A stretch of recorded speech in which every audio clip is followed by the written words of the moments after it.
bonjour. Pauline Renaise, alors vous êtes la fondatrice d'Une Rose Blanche. Alors vous aussi, vous aviez une vie avant d'être une entrepreneuse, une start-upeuse du funéraire. Vous étiez consultante. Consultante en organisation, tout à fait.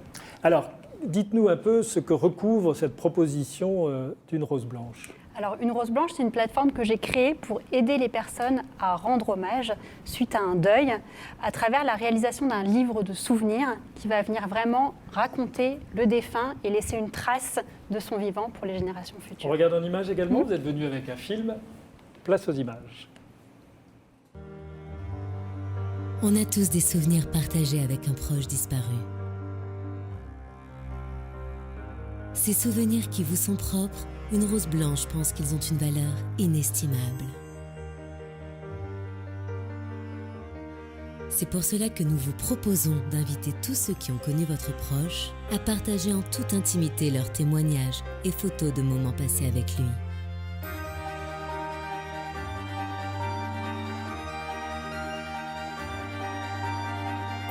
Page après page, ces témoignages racontent le défunt dans un objet précieux et unique, le livre Une Rose Blanche. Vous pourrez ainsi partager vos souvenirs tous ensemble.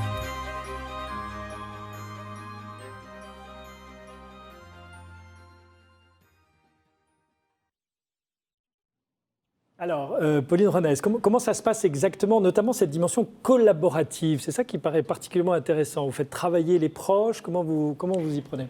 Oui, il faut voir qu'au moment des obsèques qui ont été restreintes pendant ce contexte de confinement, tout le monde se rend présent physiquement et c'est ce qui manquait pendant le confinement. Donc là, avec ce livre, chacun est invité à raconter son expérience avec le défunt. Comment il l'a rencontré, quel est son meilleur souvenir avec lui, la dernière fois qu'il l'a vu, de quoi est-ce qu'ils ont parlé. Tout le monde a envie individuellement de témoigner de ce qu'il a vécu avec le défunt. Et c'est concrètement ce qu'on va inviter les participants à faire sur un espace en ligne, privé. Et une fois que tous ces témoignages ont été rassemblés, mon équipe prend le relais pour mettre en page tous ces souvenirs dans un ordre souvent chronologique qui va retracer le défunt à travers ses expériences de vie pour en faire un livre qui est gardé par la famille et permet de faire perdurer la mémoire du défunt. Oui, quelle est la vie de cet objet? Là, vous en brandissez un devant la caméra, où il y a le joli prénom de Jean. Quelle est sa vie? D'abord, est-ce que vous en diffusez à tous les participants de ce travail collaboratif, ou est-ce que c'est réservé aux plus proches? Et puis, quels usages peut-être originaux avez-vous pu constater ces derniers mois? Alors, dans la vie du livre, il y a d'abord sa création qui est vraiment importante à la fois pour toutes les personnes qui vont participer, puisqu'elles me disent à quel point elles sont rassurées d'avoir pu participer individuellement à cet hommage et d'avoir pu contribuer à cela, à témoigner de leur présence. Donc cette phase de construction, elle est assez longue. On est bien sur un temps qui est beaucoup plus long que celui des obsèques, puisque la construction d'un livre, ça peut prendre entre 3 semaines et 6 mois. Quand l'émotion est très forte, les gens mettent du temps pour choisir ce qu'elles veulent garder de la personne. Et puis le fait que ça soit imprimé, ça ajoute un enjeu. On a envie que ce livre il soit beau et que les mots soient justes.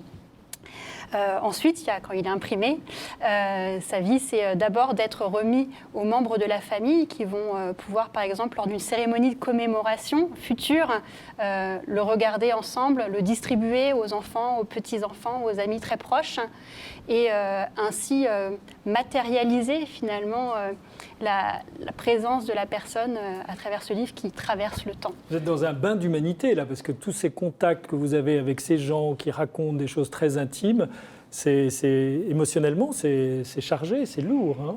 C'est chargé et c'est très beau à la fois, puisque chacun, quand il va déposer son message, doit s'interroger sur ce qu'il veut garder du défunt.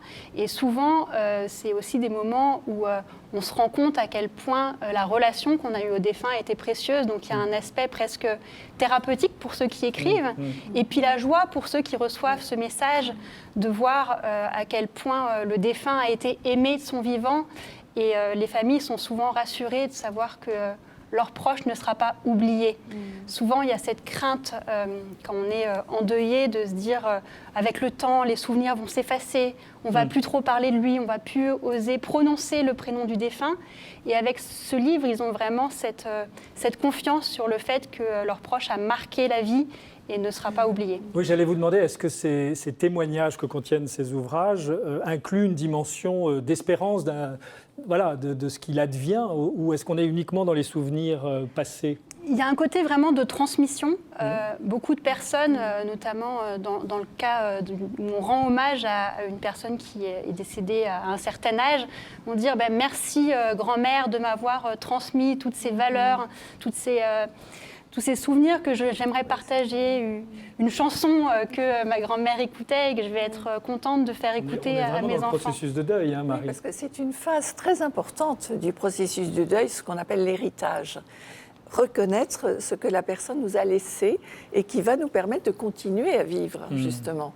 Et au fond, c'est ça. C'est ce que vous permettez, le recueil, finalement, de tous ces héritages. Merci Pauline René.